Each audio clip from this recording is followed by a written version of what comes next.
안녕하세요. 저는 탐사 기자 서지호입니다. 이어도 과학기지 취재차 헬기를 타고 온 지 3시간째였어요. 오전 6시 47분, 평소보다 조용한 바다에서 이상한 점을 발견했습니다. 수평선 너머로 하나둘씩 검은 점들이 모습을 드러내고 있었거든요. 망원 렌즈 400로 당겨보니 중국 해군 함정들이었어요. 바람 소리에 섞여 들려오는 엔진음이 점점 커졌죠. 심장이 분당 120회로 뛰기 시작했습니다. 한 척, 5척, 10척. 숫자를 세다가 손이 떨렸어요. 총 20척의 함대가 완벽한 포위 진영을 그리며 이어도를 향해 전진하고 있었습니다. 구축함 5척이 선두에 서고 호위함들이 비자 진영을 만들었어요. 가장 뒤에는 대형 수송함 2척까지 보였죠. 셔터를 눌렀습니다. 찰칵, 찰칵. 연속으로 50장을 담았어요. 순간 17년 전 기억이 떠올랐습니다. 2002년 8월 31일 태풍 루사가 남해안을 강타했던 그날 말이에요. 아버지는 기상청의 부정확한 예보를 믿고 조업을 나갔다가 돌아오지 못했습니다. 당시 20대였던 제가 쓴 첫 탐사 기사 제목은 기상청 예보 실패, 어민들만 희생양이었어요. 3주간 발로 뛰며 취재한 기사였습니다. 기상청 내부 문서도 입수했고 유족들 인터뷰도 50건 넘게 했죠. 하지만 그 기사는 단 하루 만에 다른 뉴스에 묻혀버렸어요. 연예인 스캔들이 터지면서 완전히 잊혀진 겁니다. 아버지의 죽음도 함께 목숨을 잃은 47명의 어민들도 그냥 통계 숫자로 처리됐어요.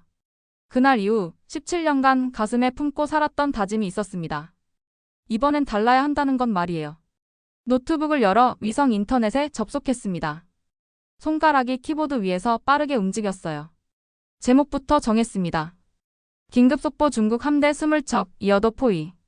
본문을 적기 시작했어요. 오늘 오전 6시 47분, 독도보다 165km 더 남쪽에 위치한 이어도 과학기지가 중국 해군 함대 20척의 완전한 포위를 받았다. 망원경을 다시 들여다봤습니다. 함대 중 가장 큰 구축함에서 확성기 소리가 들려오기 시작했어요. 이어도 과학기지여, 즉시 철수 준비를 하라. 중국어 다음에 한국어 번역이 이어졌습니다. 하지만 76m 높이의 이어도 구조물은 꿋꿋이 서 있었어요. 바다 위에 박힌 거대한 모처럼 말이죠. 기지 안의 연구원들은 여전히 자신들의 일을 계속하고 있었습니다. 기사를 마저 써서 업로드 버튼을 눌렀어요. 5초 후 포털 사이트 메인에 올라갔습니다. 바로 그 순간이었어요. 함대에서 빨간 신호탄이 하늘로 쏘아 올라갔습니다. 연기가 푸른 하늘에 퍼지더니 20척이 일제히 한 걸음씩 전진하기 시작했어요. 노트북 화면을 확인했습니다. 실시간 조회수가 미친 듯이 치솟고 있었거든요. 1만, 5만, 10만. 댓글도 폭발적으로 늘어났어요. 이게 진짜예요. 중국이 정말 쳐들어오는 건가요? 기자님 안전하세요. 17년 전과는 완전히 달랐습니다. 이번엔 온 나라가, 아니 전 세계가 지켜보고 있었거든요. 중국 함대가 이어도로부터 EKM 지점까지 접근했어요. 갑판 위에 군인들이 빼곡히 서 있는 게 망원경으로 보였습니다. 그들의 표정은 결연해 보였죠. 카메라를 다시 들었습니다. 아버지가 돌아가신 그날의 무력감을 다시는 느끼고 싶지 않았거든요. 이번엔 세상이 외면하지 못하게 하겠다고 다짐했어요. 셔터를 연속으로 눌러댔습니다. 찰칵찰칵찰칵. 매 순간이 역사가 되고 있었어요. 제 카메라와 키보드가 진실을 세상에 전하는 무기가 되어가고 있었죠. 조회수가 50만을 돌파했습니다. 실시간 검색어 1위에 이어도가 올라갔어요. 이제 아무도 그 누구도 이 진실을 묻을 수 없을 겁니다. 오전 7시 12분, 남서쪽 수평선에서 하얀 물보라가 치솟았습니다. 한국해양경찰청 고속정 3002호였어요. 길이 40m, 배수량 200톤. 중국 함대의 구축함들과 비교하면 1대 10의 크기 차이였습니다. 망원경으로 보니 고속정의 선수에서 물살을 가르며 전속력으로 달려오고 있었어요. 엔진 소리가 바다를 가득 채웠죠. 무전기에서 해경 고속정의 음성이 들려왔습니다. 이어도 연구진, 안전 확보 중이니 걱정 마십시오. 중국 함대도 움직임을 보였어요. 선두의 구축함 러양호가 속도를 높이기 시작했습니다. 7,000톤급 거함이 물살을 헤치며 이어도를 향해 직진하고 있었거든요. 갑판 위 승조원들이 분주히 움직이는 게 보였어요. 카메라 셔터를 연속으로 눌렀습니다. 이 장면을 놓칠 수 없었거든요. 해경 고속정 3002호가 구축함과 이어도 사이로 파고들었어요. 함장인 김우진 경감의 목소리가 확성기를 통해 바다에 울려 퍼졌습니다. 우리 영해에서 즉시 철수하십시오. 이곳은 대한민국 관할 수역입니다. 중국 구축함은 속도를 줄이지 않았어요. 오히려 더 빨라졌습니다. 뱃머리에 하얀 물거품이 더 높게 치솟았어요. 충돌 코스였습니다. 심장이 목구멍까지 뛰어올랐어요. 해경 고속정이 정면으로 막아서고 있었지만 크기 차이가 너무 컸거든요. 마치 코끼리 앞에 선 개미 같았습니다. 거리가 500m, 300m, 200m로 좁혀졌어요. 구축함의 뱃머리가 점점 커져 보였습니다. 해경 고속정은 한치도 물러서지 않았어요. 100m, 50m, 30m. 그 순간 무전기에서 김우진 경감의 음성이 들려왔습니다. 우린 물러서지 않는다. 이 바다는 끝까지 지킨다. 20m, 15m, 10m. 숨을 멈췄어요. 카메라 파인더 속에서 두 배가 거의 맞닿을 듯 가까워졌습니다. 바로 그 순간이었어요. 중국 구축함이 급작스럽게 우연으로 방향을 틀었습니다. 거대한 함체가 기울어지며 하얀 물살을 일으켰어요. 충돌 5초 전의 기적이었죠. 해경 고속정은 여전히 제자리에서 꿋꿋이 서 있었습니다. 망원경으로 중국 구축함의 함교를 들여다봤어요. 장교들이 분주히 무언가를 논의하고 있는 게 보였습니다. 아마도 다음 행동을 결정하는 중이겠죠. 무전기에서 다시 김우진 경감의 목소리가 들려왔어요. 이어도 영구진, 우리가 여기 있는 한 안전합니다. 연구를 계속하십시오. 가슴이 뜨거워졌어요. 200톤짜리 작은 배 한 척이 20척의 함대를 상대로 당당히 맞서고 있었거든요. 패배는 뻔해 보였지만 그 용기만큼은 누구도 꺾을 수 없어 보였습니다. 카메라를 들고 연속 촬영했어요. 찰칵찰칵찰칵. 이 순간을 세상에 알려야 했습니다. 작은 나라의 작은 배가 거대한 함대 앞에서 보여준 용기를 말이에요. 중국 함대는 잠시 후퇴했습니다. 하지만 포위망은 여전히 유지되고 있었어요. 이건 시작에 불과했습니다. 노트북을 열어 속보 기사를 작성하기 시작했어요. 해경 고속정 한 척, 중국 구축함 돌진 저지. 제목부터 가슴이 뛰었습니다. 김우진 경감과 3002호 승조원들이 보여준 용기가 온 나라에 희망을 줄 거라고 확신했어요. 작다고 해서 약한 게 아니라는 걸 오늘 바다 위에서 증명되고 있었으니까요. 오후 2시 30분, 이어도 기지의 전력이 끊어졌습니다. 중국 함대가 해저 케이블을 차단한 거였어요. 연구실 안의 형광등이 한 번 깜빡이더니 완전히 꺼졌습니다. 비상 발전기가 돌아가기 시작했지만 연료는 48시간분 뿐이었어요. 디젤 엔진 소리가 지하에서 둔탁하게 울려 퍼졌죠. 김태환 기지장이 긴급회의를 소집했습니다. 연구원 12명과 저까지 포함해서 총 13명이 회의실에 모였어요. 김태환 기지장의 표정이 어두웠습니다. 식수 저장량은 72시간분, 비상식량은 96시간분 남았다고 했어요. 하지만 전력이 문제였습니다. 발전기 연료가 떨어지면 통신, 장비도, 해수 담수화 시설도 모두 멈춰버리거든요. 중국 함대에서 새로운 통보가 들어왔어요. 48시간 내에 기지를 완전 철수하라는 최후 통첩이었습니다. 오후 4시경부터 날씨가 급변하기 시작했어요. 서쪽 하늘에 먹구름이 몰려오더니 바람이 초속 15m로 강해졌습니다. 파고도 3m까지 높아졌죠. 태풍의 전조였어요. 오후 6시 완전히 폭풍우가 시작됐습니다. 바람 소리가 기지 전체를 뒤흔들었어요. 76m 높이의 구조물이 좌우로 흔들리기 시작했습니다. 연구원들의 얼굴이 창백해졌어요. 저는 3층 전망대에서 상황을 촬영하고 있었습니다. 그때였어요. 갑작스러운 돌풍에 전망대 문이 활짝 열리면서 빗물이 쏟아져 들어왔어요. 카메라를 보호하려고 몸을 숙인 순간 발이 미끄러졌습니다. 난간을 넘어 바다로 떨어지고 있었어요. 찬물이 온몸을 덮쳤습니다. 3m 높이의 파도가 저를 집어삼켰어요. 카메라가 손에서 놓쳐버렸습니다. 물속에서 방향 감각을 완전히 잃었어요. 폐에 바닷물이 들어왔습니다. 의식이 희미해지기 시작했어요. 17년 전 아버지도 이런 기분이었을까요? 차가운 바닷속에서 혼자 죽어가는 기분 말입니다. 그 순간 누군가 저를 끌어올렸어요. 해경 고속정에서 김우진 경감이 직접 바다로 뛰어든 거였습니다. 갑판 위로 끌려 올라왔을 때 의식을 잃었어요. 심장이 멈춰 있었다고 합니다. 김우진 경감이 심폐소생술을 시작했어요. 가슴을 30번 압박하고 인공호흡을 2번. 다시 가슴 압박 30번. 3분간 계속됐습니다. 갑자기 폐에서 바닷물이 쏟아져 나왔어요. 기침과 함께 의식이 돌아왔습니다. 눈을 뜨니 김우진, 경감의 땀으로 범벅된 얼굴이 보였어요. 살았다는 걸 깨달았습니다. 그 순간 뭔가가 달라졌어요. 17년 전 아버지의 죽음을 기록하지 못했던 무력감, 사회의 무관심에 절망했던 기억들이 한순간에 사라졌습니다. 나는 기록자가 아니라 이제 생존자다. 내 기사는 생명을 살리는 무기다. 그런 생각이 들었어요. 이어도 기지로 돌아와서 응급처치를 받았습니다. 연구원들이 모두 안도의 표정을 지었어요. 하지만 상황은 여전히 절망적이었습니다. 발전기 불빛이 점점 약해지고 있었어요. 연료 게이지가 절반 아래로 떨어졌습니다. 연구원들의 입술은 갈라지기 시작했고 얼굴에는 피로가 쌓여갔어요. 하지만 저는 달랐습니다. 젖은 옷을 갈아입고 예비 카메라를 꺼냈어요. 노트북도 다시 켰습니다. 죽음이 눈앞이었는데 진실이 날 살렸다는 걸 깨달았거든요. 키보드 위에 손가락을 올렸습니다. 48시간이라는 시간이 주어졌어요. 이 시간 동안 포기하지 않고 끝까지 기록하겠다고 다짐했습니다. 폭풍우가 계속 몰아쳤지만 제 마음은 오히려 평온해졌어요. 이제 두렵지 않았습니다. 한 번 죽었다 살아난 사람에게는 더 이상 잃을 게 없었거든요. 밖에서는 중국 함대가 여전히 포위망을 유지하고 있었어요. 하지만 저희는 항복하지 않을 겁니다.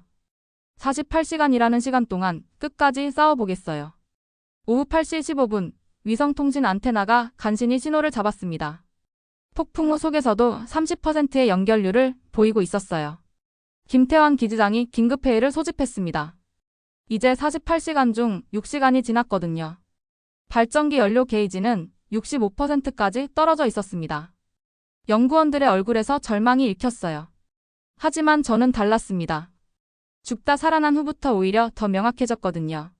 노트북을 열고 실시간 생중계를 준비했습니다. 유튜브, 페이스북, 트위터에 동시 송출할 계획이었어요.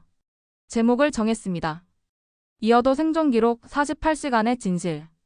오후 8시 30분 생중계를 시작했어요. 화면에 제 얼굴이 나타났습니다.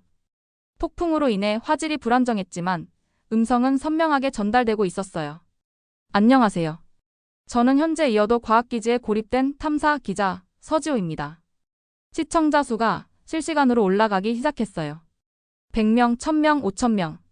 댓글창이 빠르게 올라갔습니다. 중국 함대 20척이 우리를 포위한 지 14시간째입니다. 48시간 내 철수 최후 통첩을 받았고 현재 전력과 식수 공급이 차단된 상태예요. 카메라를 들고 기지 내부를 보여줬습니다. 촛불을 켜놓고 연구를 계속하는 과학자들, 비상 발전기실의 연료 게이지, 창밖으로 보이는 중국 함대의 불빛들까지요. 하지만 우린 포기하지 않을 겁니다. 이곳은 대한민국의 과학기지이고 우리는 끝까지 진실을 기록할 거예요. 시청자 수가 3만 명을 넘어섰습니다. 댓글이 폭발적으로 늘어났어요. 힘내세요. 우리가 함께 있어요. 세계가 지켜보고 있습니다. 김태환 기지장도 카메라 앞에 섰어요. 우리는 15년간 이곳에서 태풍과 지진 연구를 해왔습니다. 이 데이터가 동아시아 2억 명의 생명을 구하고 있어요. 과학에는 국경이 없습니다. 생중계 도중 긴급 메시지가 들어왔어요. BBC, CNN, NHK에서 연결 요청이 온 거였습니다. 전 세계 언론사들이 우리 상황에 관심을 갖기 시작했어요. 오후 9시 실시간 시청자가 50만 명을 돌파했습니다. 해시태그 이어도 지키기가 전 세계 트렌드 1위에 올랐어요. 그 순간 깨달았습니다. 우리는 혼자가 아니었어요. 김우진 경감이 무전으로 알려줬습니다. 전 세계에서 응원 메시지가 쏟아지고 있다고 말이에요. 유엔 안보리에서 긴급회의가 소집됐고 미국과 일본에서도 성명을 발표했다고 했습니다. 연구원들의 표정이 달라졌어요. 절망에서 희망으로 바뀌고 있었거든요. 오후 10시 조회수가 1억을 돌파했습니다. 댓글창이 신개 언어로 뒤덮였어요. 한국어, 영어, 중국어, 일본어, 스페인어까지. 전 세계인들이 우리를 응원하고 있었습니다. 저는 카메라를 향해 말했어요. 17년 전 제 아버지가 바다에서 돌아가셨을 때 아무도 관심을 갖지 않았습니다. 하지만 오늘은 다릅니다. 여러분이 함께하고 있거든요. 생중계 중에 긴급 속보가 들어왔어요. 중국 내부에서도 반대 시위가 시작됐다는 소식이었습니다. 베이징 대학생들이 평화적 해결을 요구하는 집회를 열고 있다고 했어요. 펜과 데이터가 총보다 빠르다는 걸 지금 우리가 증명하고 있습니다. 화면을 통해 전 세계에 외쳤어요. 진실은 막을 수 없어요. 과학은 모든 인류의 공동 유산이거든요. 밤 11시 시청자 수가 200만 명을 넘어섰습니다. 더 이상 우리는 고립된 게 아니었어요. 전 세계가 우리와 함께 이어도를 지키고 있었습니다. 발전기 소리가 여전히 울렸지만 이제 그 소리가 희망처럼 들렸어요. 48시간이라는 시간 동안 우리는 절대 포기하지 않을 겁니다. 오전 3시 20분 태풍이 절정에 달했습니다. 바람 속도가 초속 35m까지 치솟았어요. 파고는 8m를 넘나들었습니다. 이어도 구조물이 좌우로 30도씩 기울어지며 흔들렸지만 부러지지 않았어요. 76m 높이의 강철 기둥이 파도의 힘을 흡수하며 버티고 있었습니다. 망원경으로 중국 함대를 관찰했어요. 7,000톤급 구축 함들도 거친 파도에 심하게 요동치고 있었습니다. 함교에서 불빛이 깜빡이는 걸 보니 비상등이 켜진 것 같았어요. 그때 무전 주파수를 스캔하던 중 중국 함대의 내부 통신을 잡았습니다. 암호화되지 않은 채널이었어요. 로양호 함장실에서 나오는 대화가 들렸습니다. 저는 중국어를 어느 정도 알아들을 수 있었거든요. 저것을 보십시오. 8m 파도에도 끄떡없습니다. 함장의 목소리였어요. 놀라움이 섞여 있었습니다. 우리 해상 플랫폼이라면 이미 대피했을 상황입니다. 다른 장교의 음성이 이어졌어요. 감탄하는 어조였습니다. 오전 4시경 한 척의 함정에서 작은 보트가 출발했습니다. 과학조사팀인 것 같았어요. 그들이 이어도 주변을 돌며 구조물을 자세히 관찰하기 시작했습니다.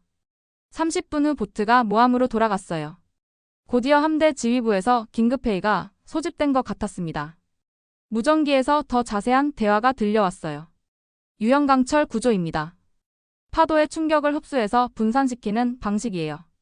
한 과학자의 설명이었습니다. AI 파도 예측 시스템도 보입니다. 센서가 파도의 패턴을 읽어서 구조물이 미리 대응하는 것 같습니다. 감탄사가 섞인 목소리였어요. 함장이 물었습니다. 우리 기술로 저런 걸 만들 수 있습니까? 침묵이 흘렀어요. 5초 정도 지나서 과학자가 대답했습니다. 불가능합니다. 우리도 20년간 연구했지만 저런 수준의 기술은 없습니다. 더 충격적인 말이 이어졌어요. 만약 우리가 저런 기술을 가졌다면 이미 동아시아 바다를 지배했을 것입니다. 함교에서 웅성거리는 소리가 들렸어요. 장교들이 서로 의견을 나누고 있는 것 같았습니다. 작은 나라의 기술이 대국의 함대를 압도하다니.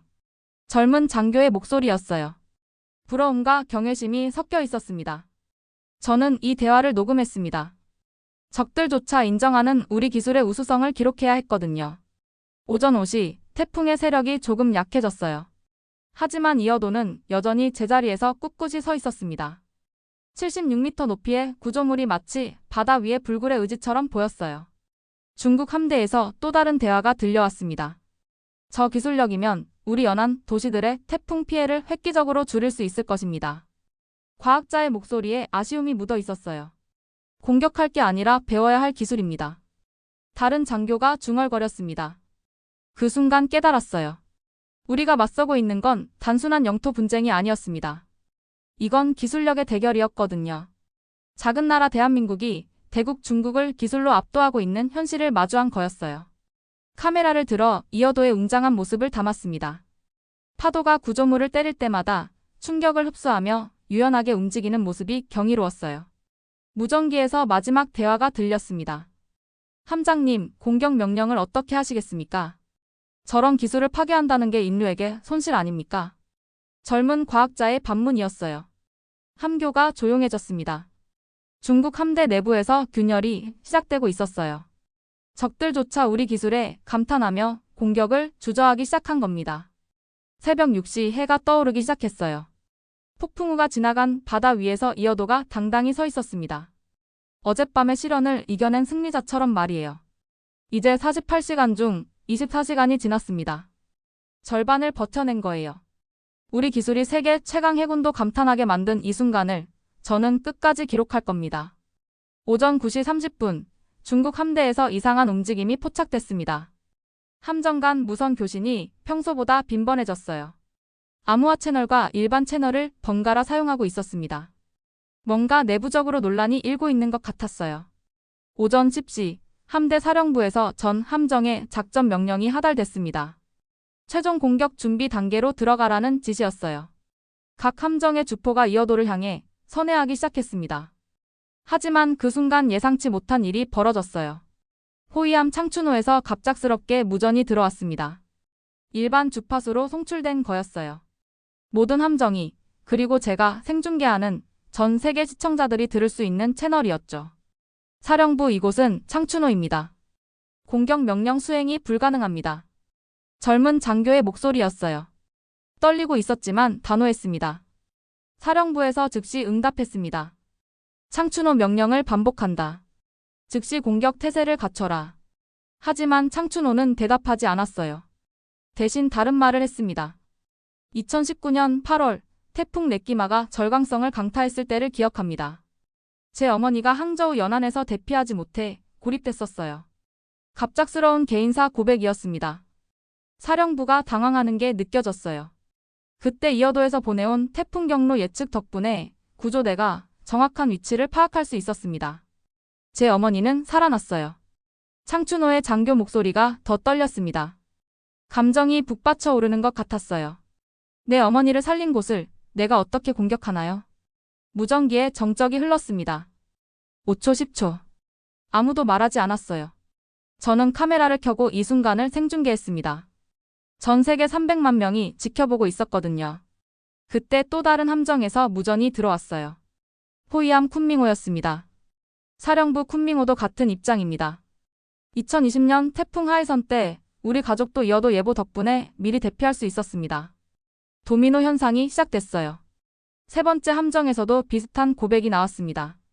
구축함 시아노입니다. 제 고향 칭다오에서도 이어도 데이터를 활용한 기상 예보를 받고 있습니다. 수십만 명이 혜택을 받았어요. 사령부가 격분했습니다. 즉시 명령에 따르라. 이는 국가 명령이다. 하지만 반란의 물결을 막을 수는 없었어요. 네 번째, 다섯 번째 함정에서 연달아 공격 거부 의사를 밝혔습니다. 저는 실시간으로 상황을 중계했어요. 중국 해군 함정들이 공개 무전을 통해 양심 고백을 하고 있다고 말이에요. 댓글창이 폭발했습니다. 중국 시청자들도 대거 접속해서 자신들의 경험담을 올리기 시작했어요. 우리도 이어도 덕분에 태풍 피해를 줄였다. 과학에는 국경이 없다. 평화적 해결을 원한다는 메시지들이었습니다. 오전 11시 20척 함대 중 8척이 공격 명령을 거부했습니다. 사상 초유의 집단 명령 불복종이었어요. 모두 이어도 기상예보 시스템 덕분에 가족이나 고향이 구조받았던 경험을 가진 장교들이었습니다. 가장 인상 깊었던 건 젊은 과학 장교의 고백이었어요. 이어도는 우리가 20년간 연구해도 만들지 못한 인류 공동의 자산입니다. 이걸 파괴하는 건 문명에 대한 범죄예요. 그의 목소리에는 신념이 담겨 있었습니다. 사령부에서 마지막 최후 통첩을 보냈어요. 명령 거부자들은 모두 군법회의에 회부될 것이라고 말이에요. 하지만 창춘호의 젊은 장교가 담담히 대답했습니다. 그렇게 하십시오. 하지만 양심은 팔지 않겠습니다. 전 세계가 이 순간을 지켜봤어요. 시청자 수가 500만을 넘어섰습니다. 해시태그 양심이 함대가 전 세계 트렌드 1위에 올랐어요. 중국 함대 내부의 균열이 돌이킬 수 없는 지경에 이르렀습니다. 충성과 양심 사이에서 양심을 선택한 용감한 장교들이 있었거든요. 정오가 되자 사령부는 공격을 잠시 보류한다고 발표했어요. 내부 통제가 불가능해진 상황이었습니다. 저는 카메라를 향해 말했어요. 과학이 증오보다 강하다는 걸, 인간의 양심이 명령보다 위대하다는 걸 오늘 우리가 목격했습니다. 48시간 중 30시간이 지났어요. 이제 절반 이상을 버텨낸 겁니다. 그리고 적군 내부에서 우리의 가장 강력한 동맹군이 나타났어요. 바로 양심이었습니다. 오후 3시 45분 중국 함대 사령부에서 전체 함정에 새로운 명령이 하달됐습니다. 작전 중지 및 단계적 철수 준비라는 내용이었어요. 함정 8척의 집단 명령 거부가 결정적 계기가 된 것 같았습니다. 무전기를 통해 들리는 사령관의 목소리에는 분명히 당황과 좌절이 섞여 있었어요. 하지만 완전한 승리는 아니었습니다. 철수 명령과 함께 경고도 있었거든요. 48시간 후 재침 입시 무력 대응하겠다는 것이었죠. 저는 즉시 노트북을 열어 긴급 기사를 작성하기 시작했습니다. 제목을 정했어요. 48시간의 기록, 중국 함대 철수 시작. 오후 4시 20분, 첫 번째 함정이 포위망에서 이탈했습니다. 호위함 창춘호였어요. 공격 거부를 선언했던 바로 그 함정이었습니다. 다른 함정들도 하나둘씩 북쪽으로 향하기 시작했어요. 망원경으로 함정들을 관찰하며 연속 촬영했습니다. 찰칵찰칵찰칵. 매 순간이 역사적 증거가 되고 있었거든요. 생중계 시청자 수가 800만을 넘어섰어요. 전 세계 언론사에서 연락이 쇄도했습니다. BBC, CNN, 로이터, AP통신. 모두 제가 기록한 48시간의 영상과 음성을 요청했어요. 김태환 기지장이 제게 다가왔습니다. 기자님 덕분입니다. 기록이 우리를 구했어요. 하지만 저는 고개를 저었어요. 구한 건 과학이었습니다. 그리고 인간의 양심이었어요. 오후 5시, UN 안전보장이사회에서 긴급 성명이 발표됐습니다. 이어도 과학기지는 인류 공동의 기상 관측 시설로서 국제적 보호를 받아야 한다는 내용이었어요. 제가 48시간 동안 기록한 영상들이 결정적 증거 자료로 활용됐다고 했습니다. 국제해양법재판소에서도 연락이 왔어요. 제 카메라에 담긴 함대 포위 장면들과 무전 녹음 파일들을 공식 증거로 제출해달라는 요청이었습니다. 오후 6시 30분, 마지막 중국 함정이 포위망에서 철수했습니다. 구축함 러양호였어요. 20척 모두가 북쪽 수평선 너머로 사라졌습니다. 이어도 과학기지에 평화가 찾아왔어요. 48시간의 긴장이 끝난 순간이었습니다. 연구원들이 환호성을 질렀어요. 하지만 저는 카메라를 내려놓지 않았습니다. 마지막 순간까지 기록해야 했거든요. 저녁 7시, 한국 정부에서 공식 브리핑을 발표했습니다.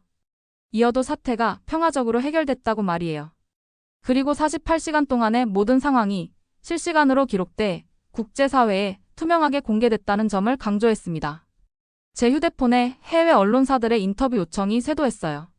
뉴욕타임스, 워싱턴포스트, 가디언, 르몽드. 48시간의 기록이 전 세계 언론의 헤드라인을 장식하게 된 거예요. 저녁 8시, 국제해양법재판소 사무총장이 직접 통화를 요청했습니다. 서지호 기자님이 기록하신 모든 자료가 향후 해양 분쟁 해결에 중요한 선례가 될 것이라고 말했어요. 노트북 화면을 보니 제가 48시간 동안 작성한 기사들이 150개국 언론사에 인용되고 있었습니다. 조회수는 총 2억 회를 넘어섰어요.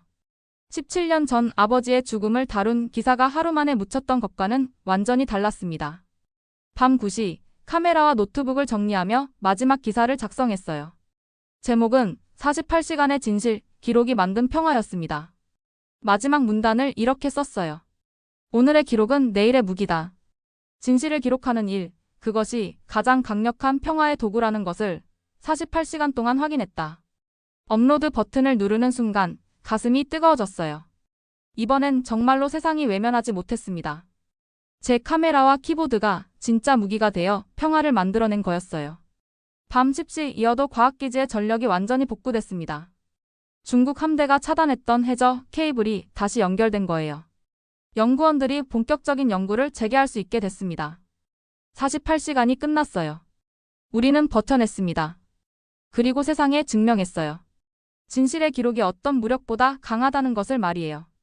6개월 후 뉴욕 UN 본부 총회장에서 역사적인 순간이 벌어졌습니다. 이어도 과학기지가 UN 평화유산으로 지정되는 순간이었어요. 193개국 대표들이 기립박수를 보냈습니다. 저는 언론석에서 그 장면을 카메라에 담고 있었어요. UN 사무총장이 연단에서 선언했습니다. 이어도는 더 이상 한 국가의 시설이 아닙니다. 인류 공동의 과학유산이에요. 3개월 전 국제해양법재판소에서 최종 판결이 나왔을 때를 떠올렸어요. 제가 48시간 동안 기록한 영상과 음성 파일들이 결정적 증거가 됐다고 했습니다. 특히 중국 함대 내부의 양심 고백 장면들이 전 세계에 감동을 줬다고 평가받았어요. 이어도는 이제 한중일 3국이 공동 운영하는 국제과학기지가 됐습니다. 중국에서도 젊은 과학자들을 파견하기 시작했어요. 그 중에는 48시간 전 공격을 거부했던 함정의 과학 장교들도 포함돼 있었습니다. 저는 지난 6개월간 48시간의 기록을 책으로 엮었어요. 제목은 바다 위의 48시간, 진실이 만든 평화였습니다. 20개국에서 번역 출간됐고 뉴욕타임스 베스트셀러 1위에 오르기도 했어요.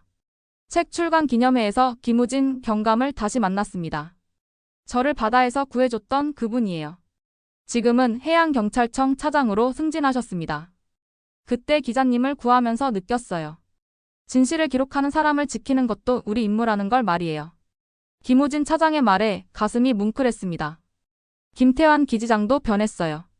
이제 그는 단순한 연구원이 아니라 국제과학협력의 상징이 됐습니다. 매주 세계 각국에서 과학자들이 이어도를 견학하러 와요. 그들 모두 48시간의 이야기를 듣고 싶어 했습니다. 저는 이제 단순한 기자가 아니었어요. 전 세계 대학에서 강연 요청이 쇄도했습니다. 하버드, 옥스퍼드, 도쿄대학, 베이징 대학까지. 주제는 항상 같았어요. 기록의 힘, 진실의 무기. 3주 전 베이징 대학 강연에서 인상 깊은 일이 있었어요. 한 중국 학생이 질문을 했습니다. 선생님, 48시간 동안 가장 무서웠던 순간은 언제였나요? 저는 잠시 생각한 후 대답했어요. 바다에 빠져 죽을 뻔했을 때가 아니라 17년 전 제 기사가 묻혔을 때였습니다. 진실이 외면받는 것, 그게 가장 무서운 일이에요. 강의실이 조용해졌어요. 그리고 박수가 터져 나왔습니다. 어제는 특별한 편지 한 통을 받았어요. 발신자는 창춘호의 젊은 장교였습니다. 48시간 전 첫 번째로 공격을 거부했던 그 사람 말이에요. 편지에는 이렇게 쓰여 있었습니다. 서지호 기자님 덕분에 용기를 낼 수 있었습니다. 지금 저는 민간인이 되어 해양과학을 공부하고 있어요. 언젠가 이어도에서 일하는 게 꿈입니다. 읽으면서 눈물이 났어요. 48시간의 기록이 한 사람의 인생을 바꿨다는 게 믿어지지 않았거든요. 오늘 아침에는 더 놀라운 소식이 들어왔습니다. 퓰리처상 국제보도 부문 최종 후보에 제가 올랐다는 거예요. 48시간의 기록을 인정받은 겁니다. 17년 전 아버지의 죽음을 다룬 기사가 하루 만에 묻혔을 때를 떠올렸어요. 그때의 무력감과 지금의 상황이 너무 대조적이었습니다. 이어도를 다시 방문했을 때 가장 감동적이었던 건 새로 설치된 기념비였어요. 거기에는 이렇게 새겨져 있었습니다. 48시간의 진실 2025년 3월 6일 -8일. 기록이 만든 평화, 과학이 이룬 화합. 그 아래에는 작은 글씨로 이런 문구도 있었어요. 진실을 기록하는 모든 이들에게 바친다. 기념비 앞에서 카메라를 켜고 마지막 메시지를 남겼습니다. 48시간 동안 우리는 단 한 초도 진실을 멈추지 않았습니다. 목소리가 떨렸어요. 감동이 북받쳐 올랐거든요. 이제 이어도는 단순한 과학기지가 아니에요. 진실의 등대가 됐습니다. 전 세계에서 분쟁이 일어날 때마다 사람들이 이어도를 떠올린다고 해요. 무력이 아닌 기록으로, 증오가 아닌 과학으로 문제를 해결할 수 있다는 희망의 상징 말이에요.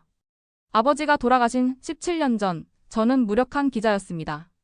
하지만 48시간의 기록을 통해 깨달았어요. 펜과 카메라가 세상에서 가장 강력한 무기라는 것을 말이에요. 지금도 제 책상 위에는 그날의 카메라가 놓여 있습니다. 48시간 동안 진실을 담아낸, 평화를 만들어낸 그 카메라 말이에요.